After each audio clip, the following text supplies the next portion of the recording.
Os homens do passado realmente tinham um pulmão forte, porque às vezes falavam a grandes públicos. Vou colocar atrás aí. E a sua garganta não desfalecia. A minha, há muito tempo que eu prego e ainda usando microfone, eu tive problema nas cordas vocais. Deu calo. Uma vez eu fui pregar num congresso e logo no primeiro dia deu uma falha na garganta, que eu tive que fazer o congresso todo falando assim, irmãos, então Jesus e tal. Está até no canal essa série, de 88 a 57. Porque eu tive que continuar, eu que era o orador principal. Irmãos, Hebreus 11:1, olhem aí comigo. Hebreus 11:1.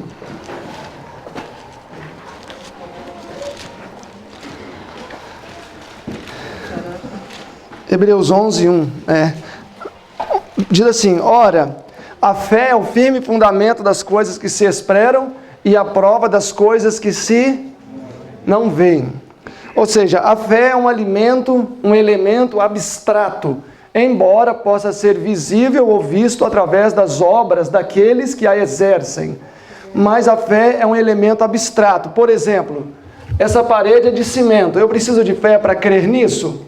Não. Esta parede suporta um terremoto. Eu preciso de fé para crer nisso ou não? Aí eu preciso de fé. Vai depender da escala do terremoto, etc. Ou seja, a fé é um elemento que nós precisamos exercê-la para vê-la concretizada. Este teto é de concreto. Isso é fé. Não precisa de fé, porque é de concreto. Ele nunca vai cair. Aí depende da nossa fé. E é difícil exercer fé naquilo que a gente não conhece ou naquilo que nós não temos contato. Eu me lembro que quando eu era mais jovem, agora já estou com 40, eu tinha muita força e adorava colocar queda de braço. E eu tinha um amigo que me acompanhou desde o começo nas minhas quedas de braço. Tanto que esse braço, ó, é bem mais grosso que o outro e afinou muito. Mas ele era muito grosso, de tanto eu colocar queda de braço, e nunca ninguém conseguiu me virar. Assim, eu era muito bom de queda de braço. Às vezes eu fazia fila assim, de 20 pessoas e ia tombando um por um. E esse amigo, Rafael, ele sempre estava comigo, ele se empolgava, vai lá, arrebenta com ele. E às vezes vinha aqueles caras de academia, na época eu pesava 100 quilos, mas não era muito mais volume do que eu tenho agora, porque meus ossos são pesados. E às vezes vinha aqueles caras enormes com os braços assim, eu arrebentava com o braço deles. Ou seja, ele acompanhou meus 3 anos assim de glória, sem ninguém nem balançar o meu braço. Às vezes eu brincava, ia assim, eu ria da pessoa, falava, vai com os dois, vai com os dois. Aí o cara, você está brincando com a minha cara. E aí ele botava o outro braço em cima, eu jogava ele com o braço e tudo em cima da mesa. Era muita força. E eu me lembro uma vez que eu fui numa cidade chamada Santa Leopoldina. Você não me conheceu. Ia ser feia a briga? Vamos ver depois do pôr do sol. Eu fui para um lugar chamado Santa Leopoldina. E aí chegou lá um camarada sem camisa, assim, um negão grande, mas dava quase para ver a fibra do músculo dele por baixo da pele, de tão definido que ele era. E aí ele tinha fama lá também que ele trabalhava na doca de café. Então o serviço dele era o dia todo ficar subindo as escadarias enormes com um saco de 65 quilos de café e colocando nas pilhas. E às vezes, quando ele ia carregar o caminhão, ele pegava um saco de 65 quilos no braço, o outro saco aqui, e carregava e jogava e botava lá e jogava para cima do caminhão. E aí ele chegou assim sem camisa e falou assim, você que é o tal do Pandu? Me chamavam assim de Pandu. Aí eu olhei e falei, sou. Ele falou, quer dizer que ninguém tomba o seu braço? Eu falei, não. Ele falou, até agora. Aí ele chegou numa moto CG, simplesinha, e pegou a chave assim, pá, o que você tem para botar aí agora na aposta? E aí, assim, não que eu fiquei com medo, mas deu uma tremidinha na base. Falei, meu pai, esse cara, se a gente entrava numa queda de braço, vai ser feio o negócio, que ele era realmente acostumado com peso. E aí eu falei, olha, infelizmente eu não tenho nada, porque eu não tinha nada ali mesmo, né? E aí esse colega meu que estava em pé, o Rafael, ele tinha uma caminhonete, que na época que o real era real, valia mais ou menos uns 80, 90 mil. Aí ele só falou assim, não, nós temos sim. Pegou a chave da caminhonete e jogou em cima da mesa. Eu falei, ai. Aí uma moto que valia 1.500, 2.000 reais, uma caminhonete que valia quase 100 mil reais. Eu só pensei assim, não, nem que eu morra Nem que o meu braço quebre, esse cara não vai levar meu braço, não. Esse tinha fé em você. Pois é. Mas o que acontece? O irmão está acompanhando a minha aplicação. Por que esse rapaz teve esse ato de fé em mim? Te conheci. Simplesmente por quê? Porque ele nunca tinha me visto ser derrotado. É porque me conhecia mais além disso. Ele nunca tinha me visto ser derrotado. Ele pensou, bom, até hoje nunca ninguém derrotou ele. Eu já vi 2 pessoas puxar o braço dele e não puxou. Porque quando eram pessoas mais normais, assim, como Douglas, eu colocava 2. Eu falava, pode colocar os 2 braços e não puxavam. Aí eu encaixava a minha perna debaixo da mesa, porque senão meu corpo subia. Ele nunca tinha me visto ser derrotado e nunca viu, nem me viu perto de ser derrotado. Então ele pensou, poxa, só vai ser mais um. E aí, estava lá a chave, eu falei, então vamos lá. E aquele indivíduo, na hora, colocou o braço, sentiu assim, falou, não quero ganhar sua caminhonete, não. Pegou a chave da moto e foi embora. Mas é claro que ele estava com medo, ele não queria perder a moto dele, porque nem todo mundo que aposta um negócio de 100 mil num de 1000, né? E ele saiu assim. Mas a lição que eu quero trazer para vocês, amados, é que o fato de esse amigo me conhecer as minhas vitórias, saber que nem de perto eu nunca fui derrotado nem de perto, isto fez com que ele confiasse em mim. E fez com que ele não só confiasse, mas depositasse não somente uma confiança abstrata, mas aquilo que ele tinha. E é claro que isso, a aplicação precisa ser feita para a nossa vida espiritual também. Porque muitas vezes nós não confiamos em Jesus? Por que muitas vezes nós oramos e pedimos algo e logo em seguida já começamos a tentar agir por nossas próprias mãos e por nossos próprios esforços? É porque nós, de fato, não conhecemos a Deus. Nós, de fato, não sabemos o quanto o nosso Deus é poderoso e o quanto nós podemos confiar no braço dele. Veja, muitas vezes nós confiamos no humano. Quantas vezes nós estamos talvez com um colega no carro e aquela pessoa corre em alta velocidade e a gente fica ali tranquilo, confiando no braço humano. É claro que à medida que nós, como povo de Deus, passarmos a confiar mais no braço do Senhor, mais proezas nós também vamos fazer. Eu gostaria de refletir com vocês nessa tarde um pouquinho na história de um homem que teve esta ousadia de confiar plenamente no Senhor e fez grandes maravilhas. Antes de abrirmos o grande conflito, olhem aí o capítulo 11, verso 6 de Hebreus. Ora, sem fé é impossível agradar a Deus. Então, sem fé é o quê? Impossível agradar a Deus. Por que é impossível agradar a Deus sem fé? A fé é o elemento conectivo. A fé nos conecta com Deus. Imagina só, um homem casado vai sair com a sua esposa de carro e ela fala assim, olha querida, eu não vou com você não. Mas por quê? Olha, eu vou ser sincero, eu não confio em você dirigindo. Se você for dirigir, eu não vou confiar em ir. Ou o marido chega e fala, querido, olha, eu não quero que você lave mais os meus ternos. Eu vou levar para a tinturaria. É tinturaria que lava terno? Lavanderia. Na lavanderia. Mas por quê? Porque, olha, infelizmente eu não confio que você vá fazer um trabalho bem feito.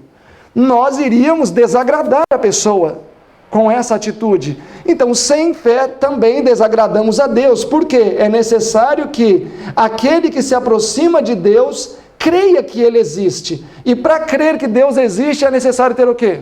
Fé.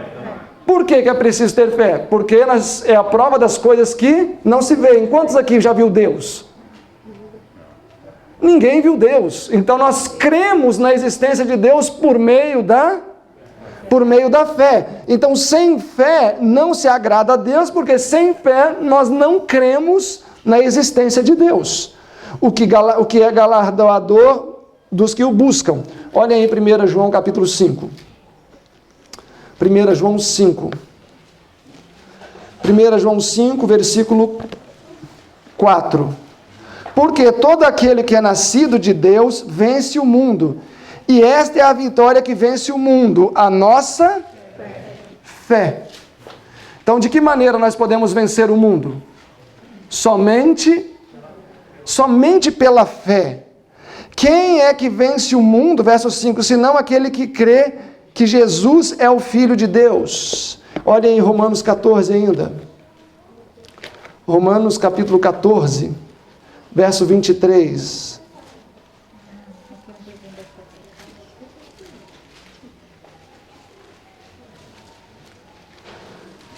(14, 23), a parte final.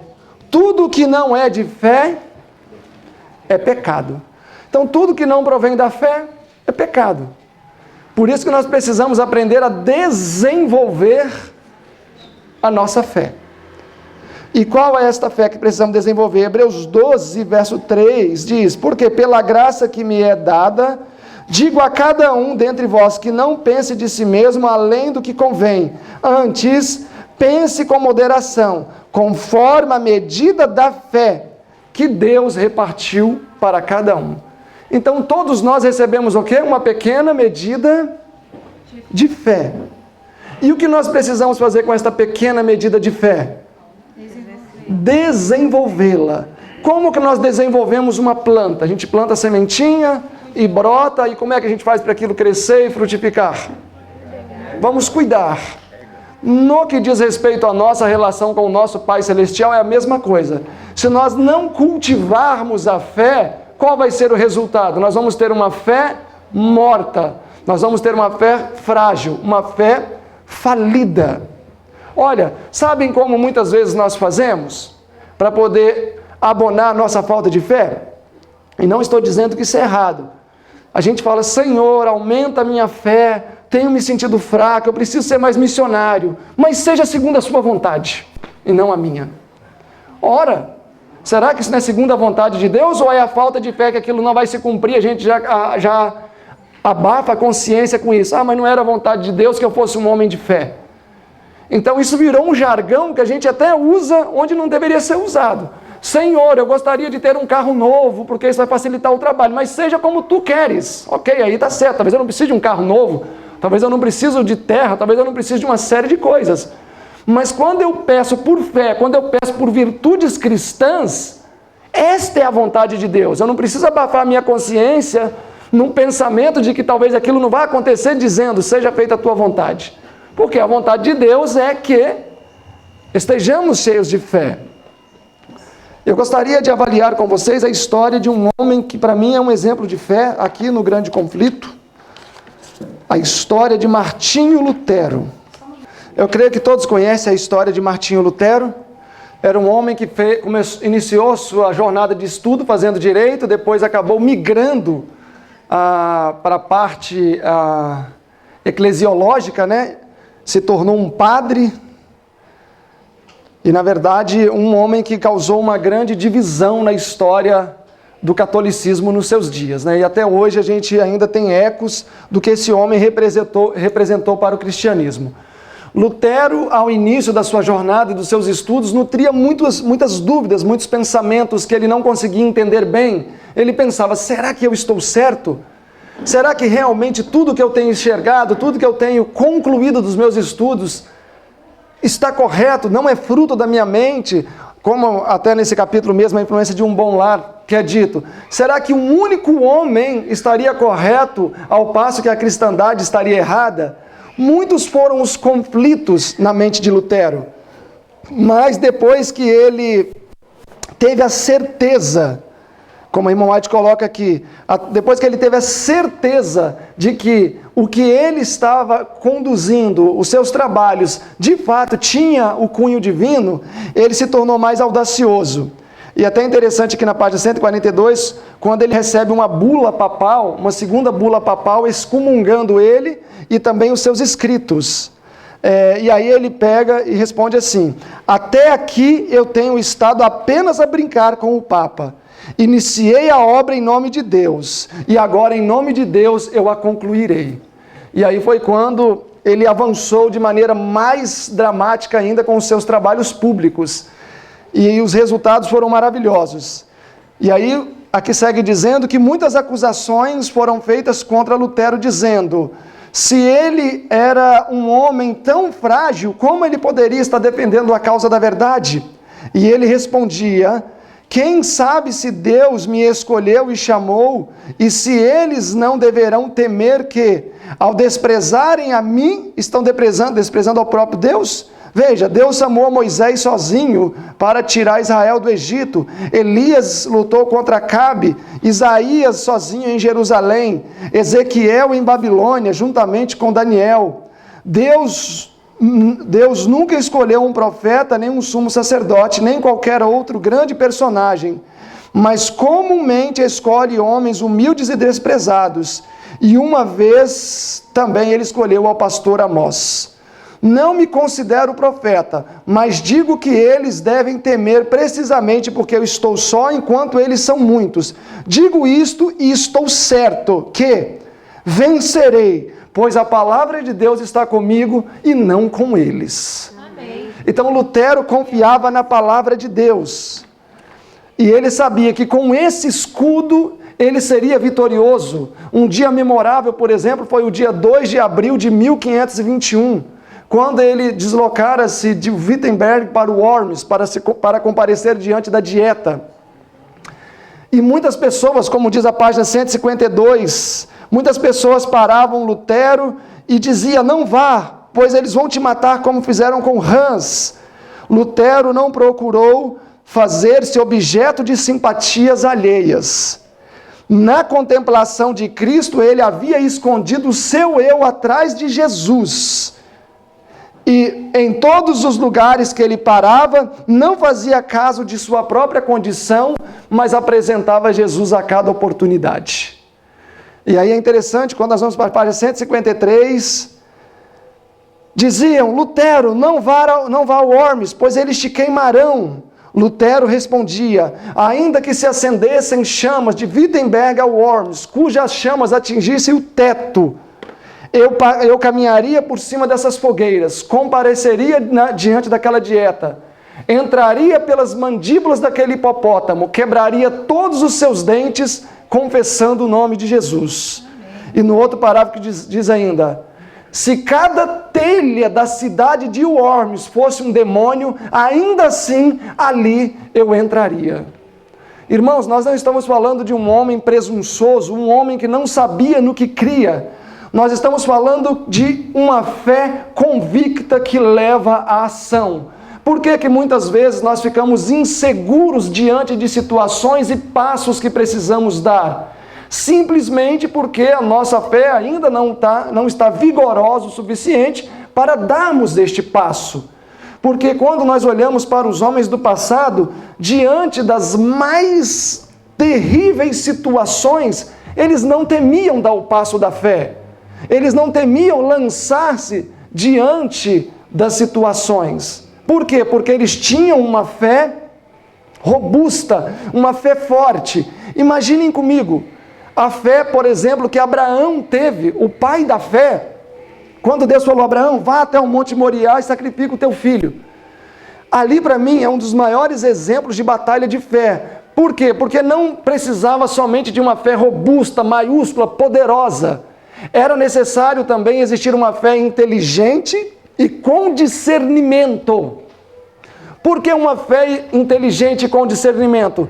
Porque qual era a palavra de Deus? Sempre foi, não matarás. Mas agora qual era a ordem de Deus?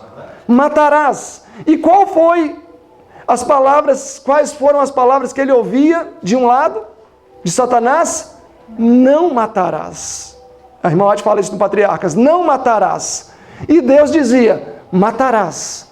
Então, nesse caso de Abraão, esta batalha que ele enfrentou, foi necessário ter uma fé muito inteligente, pautada em muito discernimento, para saber que naquele momento a voz que se parecia com a voz de Deus era de Satanás, e a voz que se parecia com a voz de Satanás era a voz de Deus.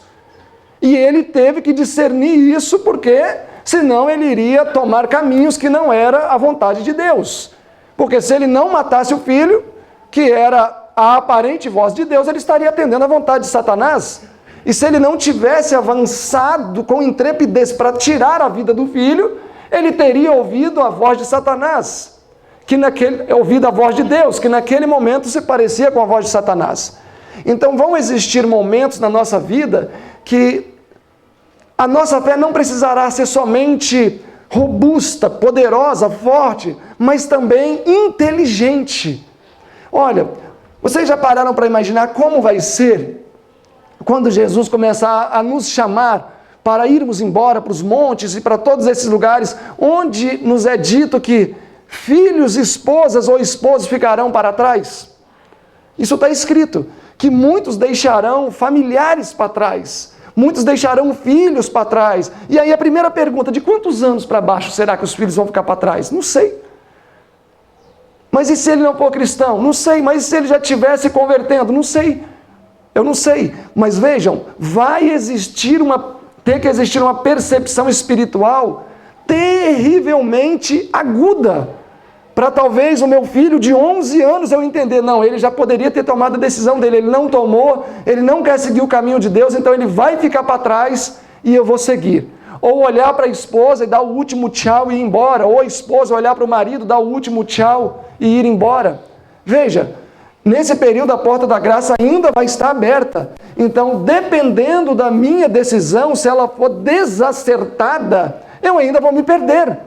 Depois que a porta da graça se fecha, seria diferente. Mas antes deste evento, é necessário que a nossa fé esteja muito bem desenvolvida, a fim de que tenhamos pleno discernimento do que fazer, como fazer e quando fazer.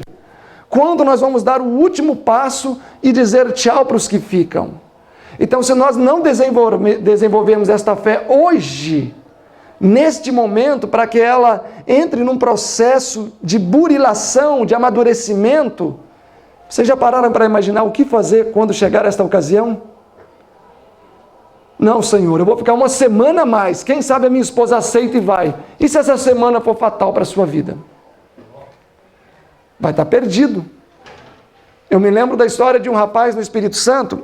Ele era um rapaz muito consagrado, e a namorada dele também era da igreja, mas saiu da igreja. Ele gostava de ser líder ali dos desbravadores, etc. E aí um dia ele falou, olha querida, não tem como, ou a gente se resolve no nosso namoro, ou a gente vai ter que terminar, porque não dá. Você hoje em dia sai, gosta de ir em festa, clube, e você sabe que eu não curto isso. Aí ela falou assim, olha, vamos fazer o seguinte, vamos só um dia comigo então, e aí depois eu vou sair e vou largar essa vida para trás. E já que eu não vou mais, é justo que você vá comigo. Ele falou, olha, então eu vou, mas eu não vou entrar, vou te esperar na porta do clube lá onde ela ia. E aí, ok, combinaram e foram. E aí realmente ela entrou lá, ficou dançando lá no clube e tal, e ele sentou na calçadinha na porta e ficou esperando. E aí deu uma briga lá dentro, e aquelas pessoas saíram todas correndo, e aí acabou dando tiroteio. E esse rapaz foi fugir, né, do tiroteio. Ele andou 5 metros e acabou com a bala perdida, pegou ele pelas costas e ele acabou morrendo. E aí eu fico pensando na história desse rapaz. Ele só esperou o último, não, vou dar mais um passinho só esperando. E aí, agora só Deus sabe se esse rapaz morreu salvo ou se morreu perdido. Porque ele condescendeu e ia num lugar que ele sabia que não deveria ir. Então, se nós não formos imperativos na nossa fé, pedir a Deus forças e discernimento para que tenhamos condições de nos posicionar, assim como fazia Lutero, no livro História da Redenção, a senhora White fala que Lutero não temia a face nem de homem e nem de demônios. Como nós vamos fazer para enfrentar essa situação? Eu me recordo uma vez que eu estava numa campanha missionária, até com o Marcos Hernandes, que está ali atrás. Fica em pé aí, Marcos, para todo mundo te ver. O Marcos foi meu aluno no IEST e se tornou, então, meu inseparável amigo. A gente fez muitas campanhas missionárias aí em muitos lugares. Fizemos uma vez no Peru, num lugar chamado, a gente foi até um lugar chamado Engano Suyo, ou Engano Seu. Antes de Engano Suyo tem uma cidade chamada Huacabamba. Essa cidade no Peru é conhecida como a cidade dos bruxos, porque ali só tem bruxo, e no alto dos Andes tem ali os curandeiros, que dizem lá que alguns até saem levitando da caverna. As pessoas vão lá fazer os trabalhos, saem levitando da caverna, e param lá na água e fazem os trabalhos. E subiu o Marcos, acho que é na sina dos Marcos, né? Não deu para ele ir junto comigo para essa viagem, ele foi depois, mas ele não desistiu igual o Marcos da Bíblia não, porque ele ia demorar um pouquinho mais. O irmão dele foi comigo. E aí subimos de ônibus, num deserto grande lá de Piura, eu fiquei passando mal, aí subimos umas 5, 6 horas subindo os Andes ali, até chegar lá em cima, e essa cidade é no alto da montanha, assim, um pouco abaixo, atrás dela, assim, parece aqueles filmes de terror, tem um vale fundíssimo, lá no fundo passa um riozinho, e cheio de montanhas de pedra, um lugar horroroso. E aí já era mais ou menos meia-noite, paramos ali, eu cansado, passando um pouco de mal. A hora que eu desci na praça, porque o ônibus que iria nos levar para Engano-Sul, que ali tinha que sair, não saía mais, a gente ia ter que dormir nessa cidade. E aí a hora que eu desci, um monte de gente com ilhama empalhada, com osso de bicho, com espada, com um monte de coisa de macumba, perguntando, né? Qual mestre busca? Qual mestre busca? E aí eu já estava assim, realmente cansado, falei, não quero, só quero descansar. Vi lá, hotel, hospedagem, e entrei no hotel que parecia um labirinto. Foi entrando assim, um lugar horroroso também. Eu só sei que o negócio era feio. Eu pensei, Denis, eu acho que os únicos que devem ter um pouquinho de luz aqui é eu e você, porque meu pai era uma cidade que era envolta no espiritismo, justamente porque ali tinha os bruxos famosos do Peru. E aí a gente deitou, subimos no andarzinho de cima ainda, e tudo lá é baixo, para gente que é alto, os peruanos não pensam nos estrangeiros, tudo é baixo, as casas tem que baixar assim. Eu fui subir pela escada e acertei a cabeça ainda na quina, mas foi uma pancada que eu caí deitado. Aí eu levantei, ai Senhor, tomara que não tenha um coágulo. E fui deitar, porque eu estava cansado. Eu deitei na cama de casal, que era dessa largurinha, de solteiro, mais lá, estreitinho ainda. E aí eu comecei a conversar com o Denis, falei, Denis, não falta mais nada, a não ser acabar a energia agora, né? E aí, pra que eu fui falar? Porque aí acabou a energia também. Ficou escuro, aquele breu, assim. A palavra tem poder, viu? E aí eu sei que eu levantei, fui até a sacadinha, assim, olhei aquele monte de gente com suas velhinhas embaixo, aquele monte de ilhama empalhado, pequenininho, um monte de osso. Uma cena muito feia. Aí eu voltei, deitei na cama do lado assim, aí o Denis ligou a lanterninha do celular, e aí ele deitou assim em cima do braço, e a gente ficou conversando, aí com um pouco ele caiu assim, né? Aí ele puxou de novo o cotovelo, aí caiu assim de novo. Aí ele, irmão, alguém está puxando o meu braço. Falei, Denis, ninguém está puxando o seu braço. Imagina, não tem ninguém aqui. Ele, não, alguém está puxando o meu braço. E aí eu me lembro que ele começou a ficar assim muito assustado. Falei, deita aqui então comigo na cama. Aí ele pulou na cama assim, se enfuteou aqui debaixo do meu braço assim, encolhido, e ficou quietinho. Aí eu fiquei alisando assim o cabelo dele, ele dormiu. Ele não é pequeno não, o Denis tem aqui agora, já tinha 20 anos na época, 22 anos, mas ele ficou com muito medo. E eu sabia que aquilo ali, assim, realmente era a presença do inimigo naquele lugar. E aí eu me lembro que ele deitou ali, a hora que eu vi que ele dormiu, eu falei, eu vou orar. E eu me lembro que a hora que eu me coloquei de joelhos assim em cima da cama, à medida que eu fui abaixando assim o joelho, uma mulher de roupa branca apareceu assim na minha frente, no pé da cama assim, e veio assim, e abriu o braço e fez assim, ó, no meu rosto, né? Só que a hora que fez assim, era só poeira. E deu um grito alto que assim chegou a ficar tinindo o meu ouvido. E aí eu fiquei ali de joelhos. E aí a hora que eu abri o olho, aquele monte de gente assim, pessoas com roupa branca e roupa preta.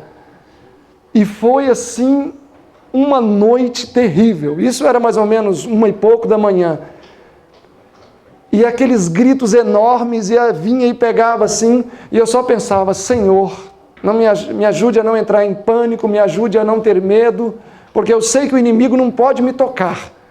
E fiquei ali orando, suplicando, orando e suplicando, orando e suplicando. Até 3h pouco da manhã ficou esse cenário dos horrores ali. E eu pensei, né, se eu perder assim a calma, eu vou sair correndo, vou fazer o quê? Vou correr para onde nesse lugar? E aí, ali sim foi uma batalha de fé. Uma das piores que eu já enfrentei na minha vida. E foi um circo dos horrores, porque eram demônios, com certeza, mas pareciam pessoas, e eles vinham para poder pegar, e a hora que batia assim, desaparecia, né? Eu só sei que foram algumas horas ali, e uma coisa que eu fazia em mente era agradecer. Falei, Senhor, te agradeço porque eu não tenho pecado acariciado nesse momento. Porque eu não tinha pecado acariciado, que eu me conhecia, não estou falando que eu não pecava, tá, irmãos? Só que eu sei que naquele momento ali eu não estava praticando pecado acariciado. Porque eu pude ser protegido por Jesus. Amém. Não me aconteceu nada. Quando foi 4 horas da manhã, eu já estava exausto de ficar ajoelhado. Falei, Senhor, eu preciso descansar. Eu estou muito cansado. E aí aquilo foi sumindo, desapareceu. Aí eu deitei e consegui dormir.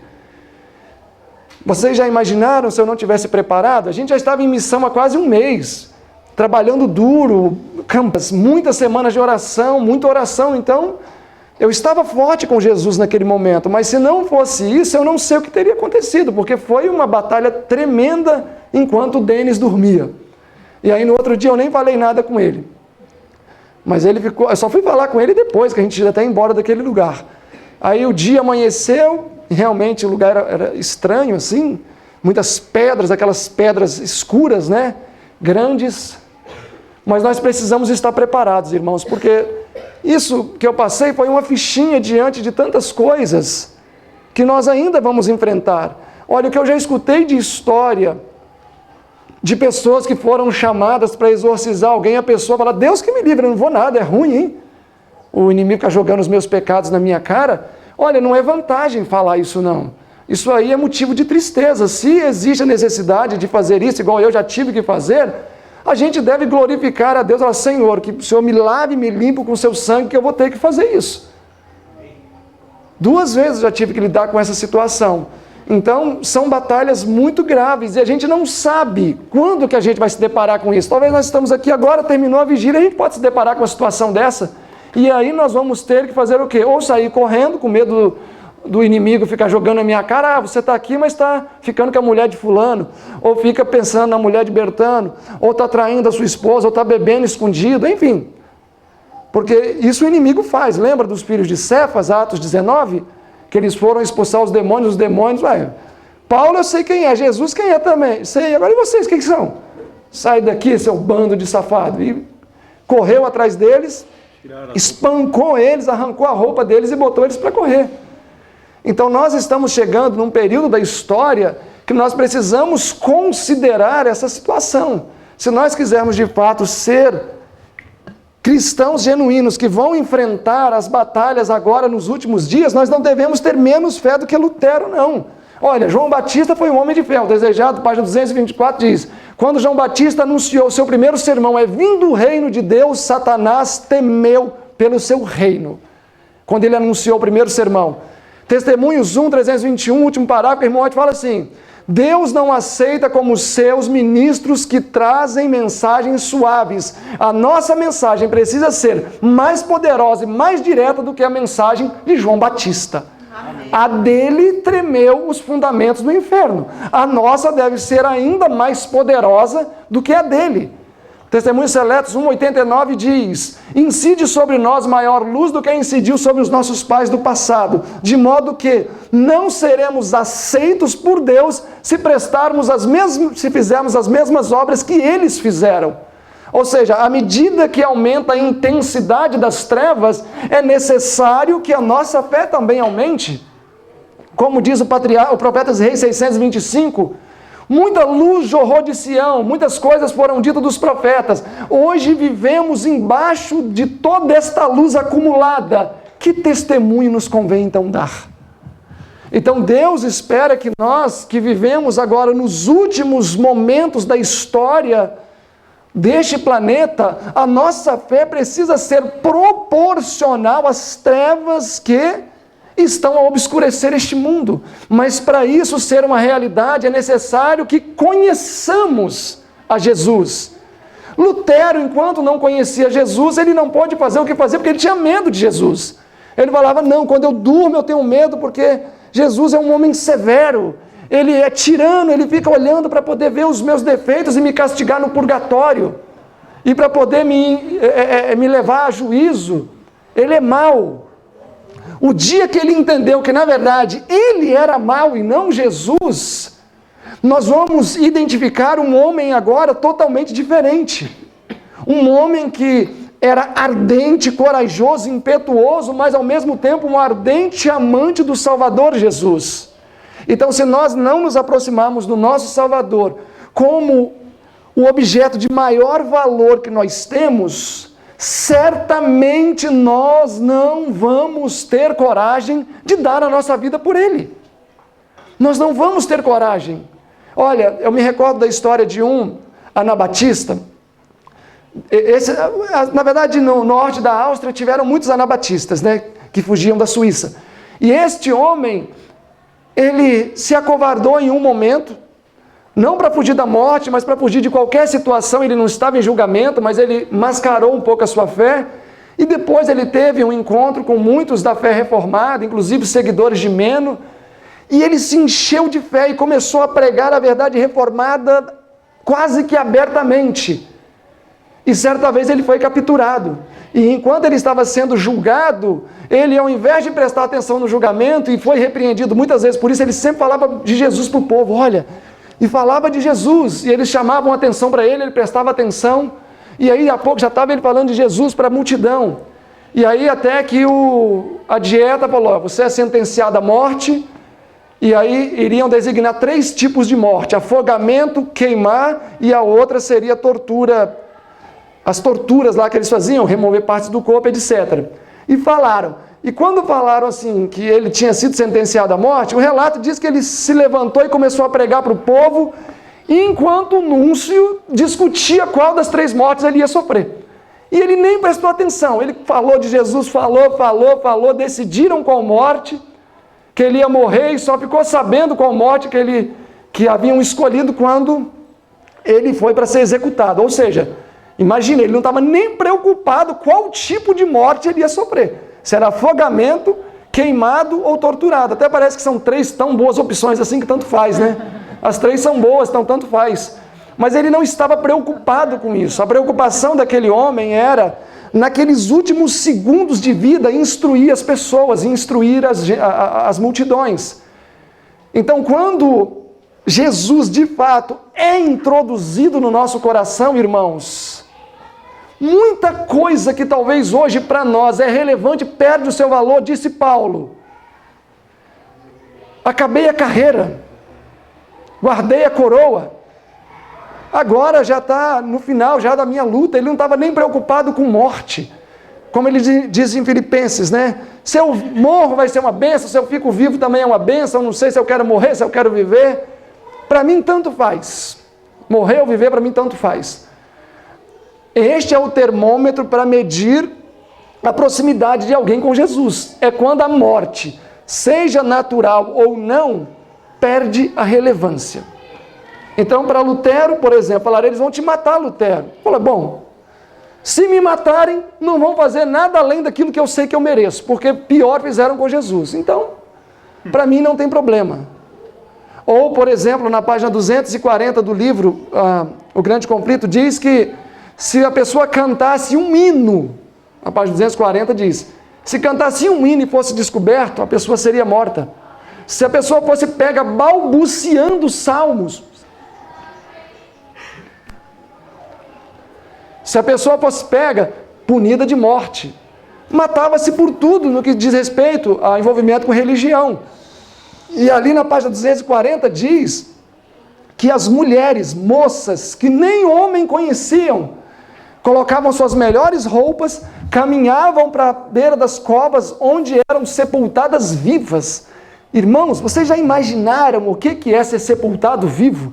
Você deitar no fundo de uma cova e eles começaram a jogar terra em cima de você, você vive, você deitadinho lá no fundo, 7 palmos ali embaixo. Que coisa pavorosa que não é? Ou outras que diz que colocavam o seu melhor vestido e caminhavam para a estaca onde seriam queimadas, tendo o mesmo sentimento que uma mulher tem quando caminha para encontrar com o seu esposo. Olha só, eu estou falando dos sentimentos. Uma mulher, quando vai se casar, os sentimentos mais profundos são despertados no seu coração. E quando ela vê, então, aquele lindo varão lá na frente de terno, o coração palpita. Estas moças sentiam isso quando viam uma estaca onde seriam amarradas e seriam queimadas. Então, o nosso pleno amor por Jesus consegue mudar a disposição do nosso coração a ponto de nós desconsiderarmos as coisas. Uma senhora um dia disse, quando quiseram julgar ela e falaram, olha, você está falando de Jesus, você está pregando fé reformada, está no livro História dos Mártires. e você vai ser julgado e sentenciado. Ela falou, olha, se vocês me julgarem e me sentenciarem, vocês vão estar julgando e sentenciando a vocês mesmos, que vocês são os maiores promotores de fanatismo e heresia. Ela falou isso para os prelados, os quais falavam com ela. E eles fizeram o quê? Quebraram o maxilar dela desse lado, e cortaram as mãos dela para ela não comer, e ela morreu de fome. Deixaram ela no lugar, porque não tinha como pegar nada e não tinha como comer, que quebrou o maxilar.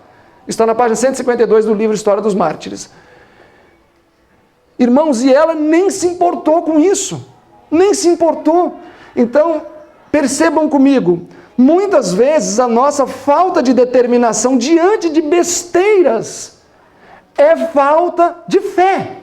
Ah, eu não posso fazer isso porque o homem não pode. Olha, irmãos, a gente pode fazer qualquer coisa pelo poder de Deus. Parábola de Jesus 3:3. Fácil de memorizar. Parábola de Jesus 3:3, primeiro parágrafo. Diz assim: a nossa vontade, unida à vontade de Deus, torna a nossa vontade o quê?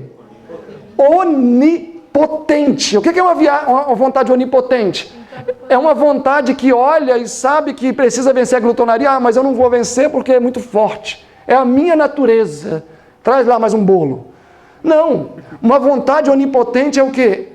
Que tudo pode pelo poder de Deus. É por isso que o livro Cuidado de Deus 110 diz assim: desça da cadeira de Satanás aquele que diz que não podemos vencer o pecado. Ela diz isso: desça da cadeira de Satanás aquele que diz que não podemos vencer o pecado. Cuidado de Deus 110. E ele segue dizendo: pelo nosso poder não podemos, mas unindo a nossa vontade de Jesus, podemos vencer. Amém. Aí é Cristo em nós, Cristo nos dando a vitória. Amados, nós precisamos ser mais cheios de vontade, porque muitas coisas que a gente quer fazer, a gente não faz. Não existem pessoas aí que dizem, não, eu vou realizar tal coisa, aí você olha humanamente, é quase impossível daquela pessoa realizar aquilo, mas a pessoa corre atrás e consegue fazer, com muito esforço. Existem muitas histórias assim de superação. Outro dia mesmo eu vi um rapaz que ele tem uma deformidade na internet muito séria, ele só tem essa pontinha de dedo aqui, não tem esse meio da mão e uma outra pontinha aqui, e um dedinho morto aqui, esse daqui mal formado. E ele faz a guitarra quase conversar. O sonho dele era tocar guitarra, e ele toca guitarra. Mesmo com aquelas pontinhas de dedo ali, faltando pedaço, ele toca guitarra e toca de verdade. Então a questão é que no que diz respeito à nossa comunhão com Deus, muitas vezes existe uma certa fragilidade da nossa parte. Mas nós precisamos buscar do Senhor e unir a vontade dele à nossa vontade. E aí a nossa vontade será onipotente. Afinal, nós não somos piores do que Lutero. Lutero fazia isso, não tinha nem reforma de saúde, um tanto de coisa que nós temos que nos agrega mais vantagens. Então que nós possamos nos abraçar ao nosso Senhor, nós possamos confiar na promessa bíblica que Jesus disse, que até mais do que Ele fez nós poderíamos fazer, é uma promessa, vamos nos agarrar a ela e certamente coisas grandiosas vão acontecer nesses últimos dias, nesses últimos momentos que nós estamos vivendo. Amém? Agradeço por me ouvirem pacientemente, vamos ouvir uma música especial agora também.